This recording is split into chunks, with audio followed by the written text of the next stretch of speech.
salaamaaleykum Kifta Kane, votre 12e numéro sur la Tris TV. Nous sommes avec nos partenaires venus gunge durant tout ce mois qui est Orange. Nous sommes avec aussi Jakarta Sport et Banlieue Sport. C'est le numéro du téléphone du 77 643 63 23. Leyti, nuyu naa la.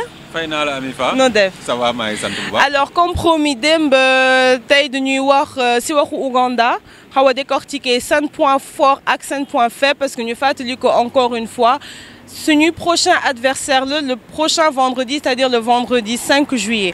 Alors Leyti ñu gis que Ouganda, on va le rappeler, il est 80e classement FIFA et finaliste en 1978. Moi, il seen meilleur score dans une Coupe d'Afrique des Nations. Léegi yow est-ce que mën nga ñu décortiquer s'il te plaît point fort parce que seetaan nga leen ngeen joué, on a regardé leur dernier match aussi contre l'Égypte. Yan point fort yow nga ci déceler? Ouais, effectivement, Ouganda, on a vu que c'est une équipe bien organisée. On va dire qu'ils ont un super bon gardien, élu meilleur gardien de la CAF l'année dernière. Donc je pense que ñoom si optique boobu la ñuy demee, c'est-à-dire être costaud défensivement et voilà se projeter tout le temps quand ils ont l'occasion et que voilà ils sont en tout cas dañuy andi densité bu bëri.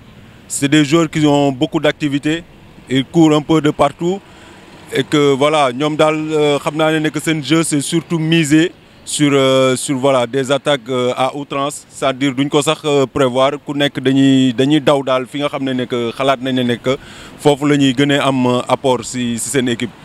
Donc loolu mun na nekk des fois tamit seen point faible parce que voilà ils perdent l'équilibre des fois de temps en temps.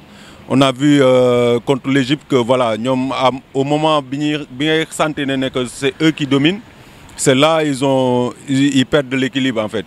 Donc voilà, j'espère que le Sénégal saura ce qu'il a à faire, surtout sur ces moments-là. Alors, maa ngi la ko doon wax jour bële contre l'Égypte, il y avait une domination stérile. Possession 49% pour l'Ouganda et 51% pour l'Égypte. Après, yaa ngi ma ko doon wax possession, maintenant ça ne signifie plus rien. Mais ñu gis benn précision de passe à hauteur de 75% pour ñaari équipe yëpp. Franchement, on le dit encore, ils ont un effectif très cohérent. Oui, ils sont cohérents. En fait, c'est une organisation, des fois, moo leen di permettre que voilà, qu'ils essayent tout le temps de jouer. Loolu mooy andi soo gisee si nombre de passes et tout, ils réussissent quand même à développer un bon football. Après, si efficacité bi, par contre, foofu la ñuy am des fois ay failles. C'est-à-dire au niveau du finisseur et tout, on voit que voilà, li ñuy dugal bëriwul. Mais bon, dans l'entrejeu et tout, ils ont un joueur super intelligent, Mia, qui se déplace bien. Moom mënuloo xam ndax milieu défensif la wala milieu offensif la. Voilà, il a beaucoup d'activités, il se projette. Ça lui arrive même des fois de marquer des buts. Après, voilà, je pense que nekk équipe la boo xam ne ils sont cohérents. Mais par contre, dans leur situation défensive et tout, il manque d'équilibre.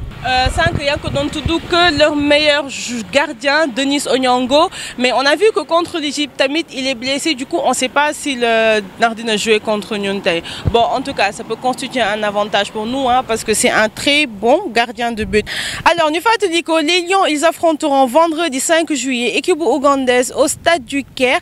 Et ce sera sans notre premier gardien de but, Edouard Mendy, qui s'est blessé au doigt, comme nous le confirme Maître Augustin Senghor au micro de notre envoyé spécial au Caire, Abdoulaye Mbaye. li ñu doon xaar mooy qualifié nañu ana nañu qualifié na aussi tamit dal na xel si ñetti match benn but rek la ñu jël. waaw Edouard li ñuy wax ci moom rek mooy mettitlu li ko dal parce que si échauffement démb bi la ñu gis ne la gaañu ñu dem xool def scanner ak IRM gis ne baaraam bi moo damm.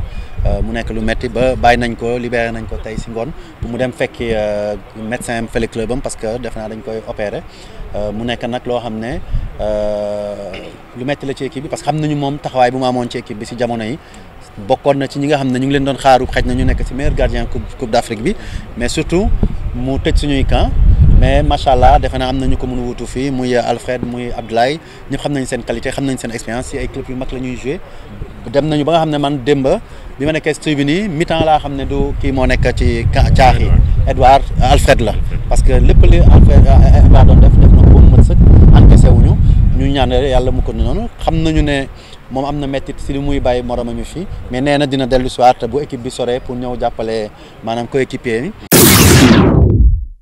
Le football est un sport qui se joue avec un ballon d'une circonférence de 70 cm, des chaussures à crampons, sur un terrain recouvert de gazon. Il n'y a pas qu'un football, il n'y a pas qu'une façon de s'en rapprocher. Playaat leen match bi ak seen gars yi ak promo Illimix 690 bi Orange indi ci CAN Total Égypte 2019. 30 minutes d'appel tout réseau et 300 MO d'internet. Tous des lions. Orange. Alors hier, c'était la troisième journée de la phase de groupe. Nous avons qu'il y a eu 2 matchs nuls blancs entre le Bénin et le Cameroun et la Mauritanie et la Tunisie.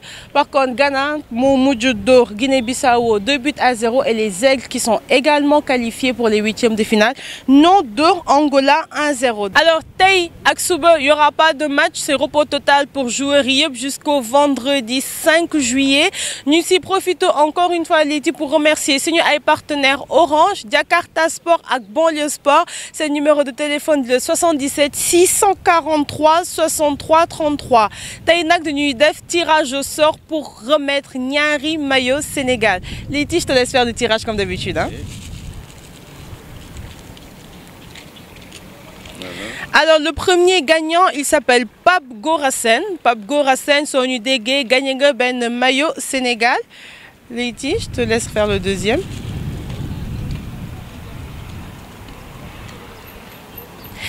Mansour Ndiaye. Et le deuxième gagnant de notre maillot Sénégal, il s'appelle Mansour Ndiaye. Alors, Pape Gorassen et Mansour Ndiaye, Solène Dégué, gagné ay maillot Sénégal originaux. Et on vous invite à venir récupérer vos lots dès que possible. Kiftakan, c'est fini pour aujourd'hui. Nous Diorlen Big Dadje Soube, Inch'Allah, pour votre 13e numéro. Et on vous laisse avec cette vidéo buzz du jour avec un Mbaye Diagne à mourir de rire. Au revoir.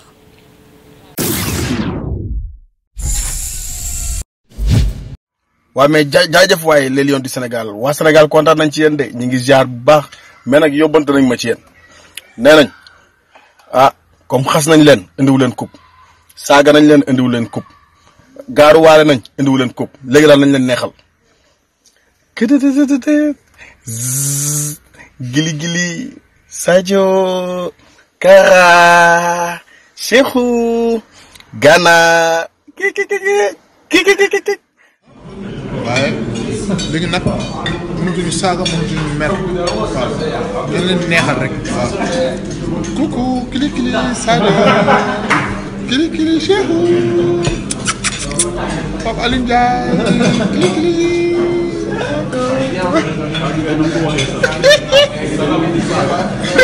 kili kili Balde